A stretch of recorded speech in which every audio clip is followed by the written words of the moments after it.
Bugün sizlerle belki de hayatınız boyunca fark etmeden deneyimlediğiniz ama çoğu zaman adını koyamadığınız bir konu üzerinde konuşacağız. Nazar ve onun görünür olma, kendini ifade etme konusundaki etkileri. Aslında nazar dediğimiz şey çoğu zaman kendi içimizde yarattığımız bir korku. Bir sınır ve bazen de farkında olmadan kendimizi geri çektiğimiz bir alanla bağlantılıdır. Hepimiz zaman zaman kendimizi açmakta, görünür olmakta zorlanırız. Kendi ışığımızı ortaya koymak, yeteneklerimizi paylaşmak, fikirlerimizi söylemek. Bunların hepsi görünür olmayı gerektirir ve görünür olmak bazen korkutucu olabilir. Çünkü görünür olduğumuzda insanlar bizi gözlemler, değerlendirir, eleştirir ya da kıskanabilir. İşte nazar dediğimiz şey çoğu zaman bu korkularımızın, kendi kendimize koyduğumuz sınırların dışa yansımasıdır. Birçoğumuz nazar değmesin derken aslında bilinçaltımıza şöyle bir mesaj veririz. Eğer öne çıkarsam, dikkat çekersem başıma kötü bir şey gelir. Bu görünür olmanın getirdiği doğal bir korkudur. Ama burada önemli olan şey bu korkunun gerçek mi yoksa kurgusal mı olduğunun farkına varmaktır. Gerçekten dışarıdan bir enerji bizi sınırlıyor mu yoksa biz kendi içimizde kendimize engel mi koyuyoruz? Çoğu insan farkında olmadan kendini sınırlayan bu enerjiyi dışarıdan gelen bir şey olarak adlandırır. Ama aslında gerçek güç kendi içinde başlar. Nazarın etkisi başkasının sana baktığında seni küçültmesiyle ilgili değildir. Senin kendini küçültmenle ilgilidir. Görünür olmak cesaret gerektirir. Cesaret, başkalarının ne düşündüğüne odaklanmayı bırakmak ve kendi değerini bilmektir.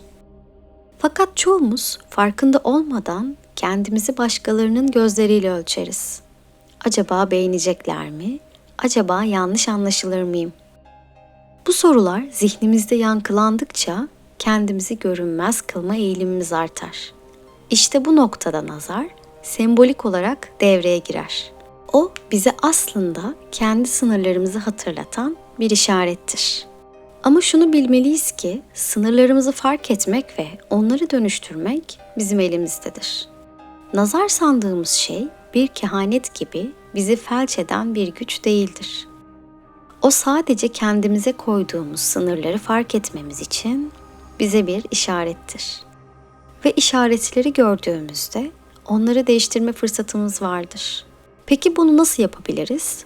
İlk adım farkındalıktır. Kendimizi gözlemlemek, düşüncelerimizi, korkularımızı, endişelerimizi fark etmek gerekir.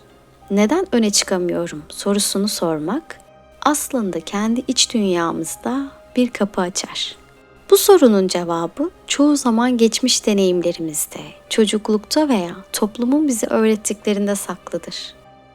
Bir keresinde bir şeyler denemiş ve olumsuz geri dönüş almış olabiliriz. Belki eleştirilmişiz, belki küçümsenmişiz ya da sadece kıskanılmışız. Ve o andan itibaren bilinçaltımız şöyle bir mesaj almış olabilir. Parlamamalısın. Ama hayat denemeye devam edenler için güzeldir. Her deneme, her küçük bir adım görünür olma yolunda bir egzersizdir. Kendimize güvenmeyi, kendi ışığımızı ortaya koymayı öğreniriz. Nazardan korkmak yerine onu bir hatırlatıcı olarak görmek gerekir. Şimdi dikkat et. Kendini daha iyi ifade etme zamanı. İkinci adım içsel güveni inşa etmektir. İçsel güven dışarıdan onay beklememek demektir. Başkalarının bakışları önemli değildir. Önemli olan kendi bakış açınızdır. Kendinizi küçük gördüğünüz her an nazarın etkisi güçlenir. Ama kendinize değer verdiğinizde, parlamaya izin verdiğinizde kimsenin sizi geri çekemeyeceğini fark edersiniz. Bir diğer önemli nokta kıskançlık ve olumsuz enerjilerle olan ilişkinizdir. Nazar dediğimiz şey çoğu zaman başkasının bakışıyla değil, başkasının bakışını algılama biçimimizle ilgilidir. Eğer çevrenizdeki olumsuz enerjiler sizi etkilemiyorsa, görünür olmanızı engelleyemez. Enerjinizi sizin için değerli olan şeylere odaklayın. Olumsuz yorumlar, kıskanç bakışlar ve dedikodular. Bunlar sadece kendi ışığınızın farkına varmanız için bir testtir. Görünür olmak, kendinize ve dünyaya karşı bir sorumluluktur. Siz parladıkça etrafınızdaki insanlar da ilham alır. Kendi ışığını saklamak sadece kendinizi değil, çevrenizi de sınırlar. Çünkü herkes kendi ışığını görmeye ihtiyaç duyar. Siz görünür olduğunuzda başkalarına da cesaret verirsiniz.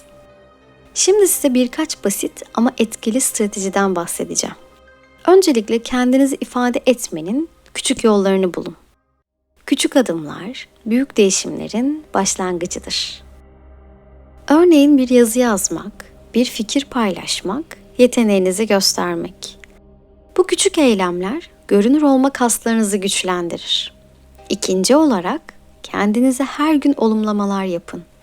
Ben değerliyim, ben görünürüm, benim ışığım başkalarına da ışık olur gibi cümleler bilinçaltınıza mesaj gönderir ve nazarın etkisini zayıflatır. Çünkü aslında en büyük nazar kendi kendimize koyduğumuz sınırlardır. Ve son olarak kendinizi başkalarıyla kıyaslamaya bırakın. Kendi yolunuz, kendi zamanınız ve kendi ışığınız vardır.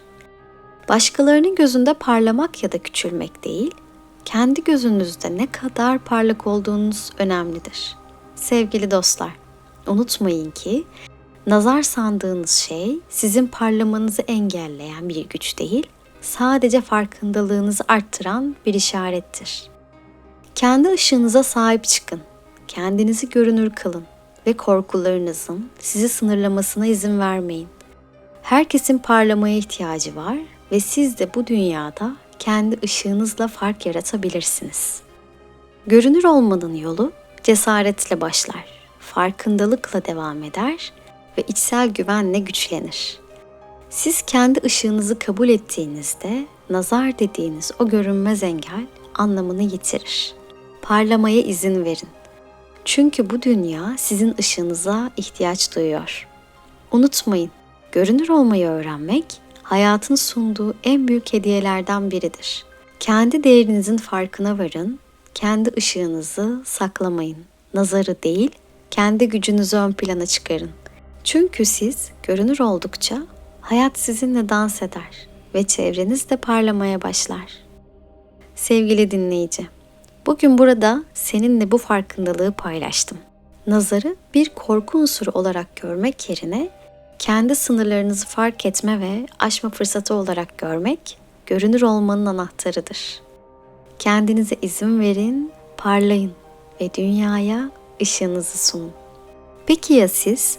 Siz kendi ışığınızı ortaya koyarken kendinizi geri çektiğiniz anlar yaşıyor musunuz? Hangi alanlarda bu nazar gibi hislerle karşılaşıyorsunuz? Yorumlara yazın lütfen. Birlikte paylaşalım ve farkındalığımızı büyütelim. Sevgiyle kalın.